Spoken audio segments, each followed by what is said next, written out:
Good morning. Today is Alma Chapter 37, verses 1 through 15. And Alma is continuing to talk to Helaman, and right now he's giving him the records, the brass plates, the plates of Nephi, all the sacred records. He's handing them over and giving him his charge. And it's just a little bit here, just a very little bit. And what it's talking about is, by small and simple things are great things brought to pass. And,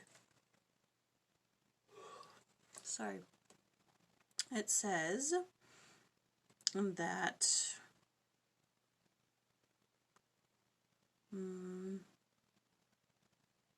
okay, so it says that Alma commands Helaman to be a loyal curator of the divine record, and to add to the history under inspiration from time to time.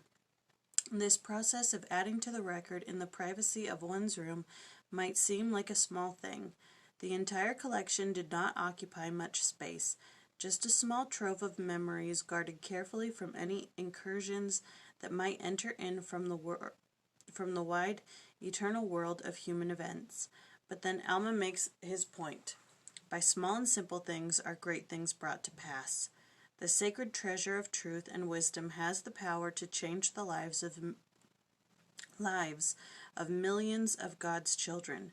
The future scriptural account deriving from the records, the Book of Mormon, will be the key for disseminating the light of the restoration of the gospel in the dispensation of the fullness of times. Thus, Helaman is enjoined to take most seriously his commission to guard the records with his life, for they will serve the purposes of the Almighty in marvelous and miraculous ways. And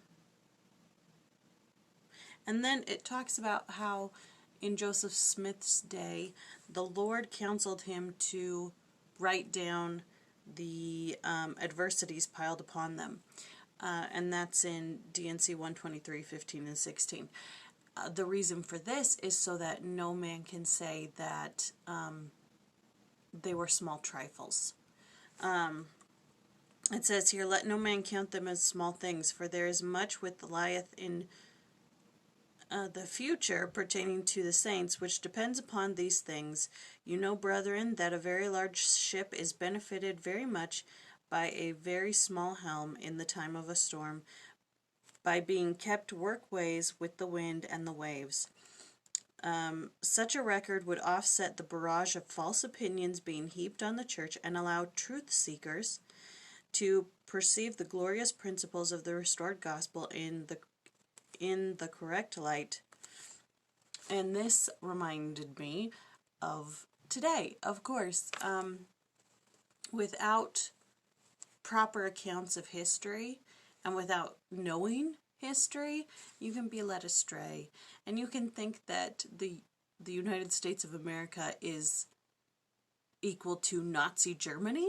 But if you actually study Nazi Germany, you will see that it is nothing like it, except for maybe some radicals destroying some things and making some people bow down to other people.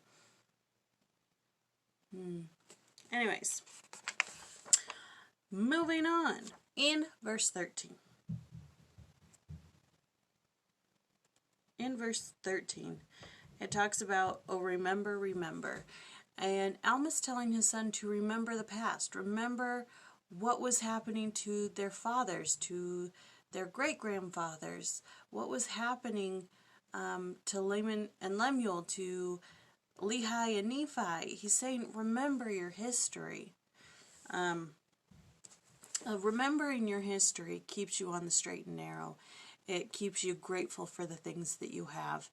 And Malia and I were talking yesterday, we talked quite a bit about how we live in a very cush world. You know, it's like very cushy, very plush, very comfortable. And when anybody gets uncomfortable, they just raise hell, you know.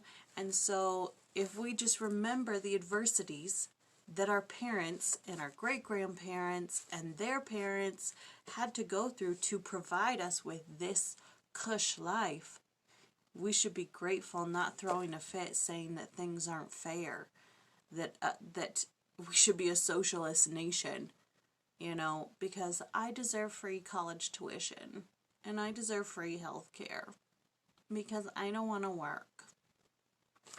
If you just remember what your parents went through, what their parents went through, just remember the past and learn from it. I think that's the lesson that we can learn from today, from the scriptures and what's happening. You know, just remember. Remember what happened.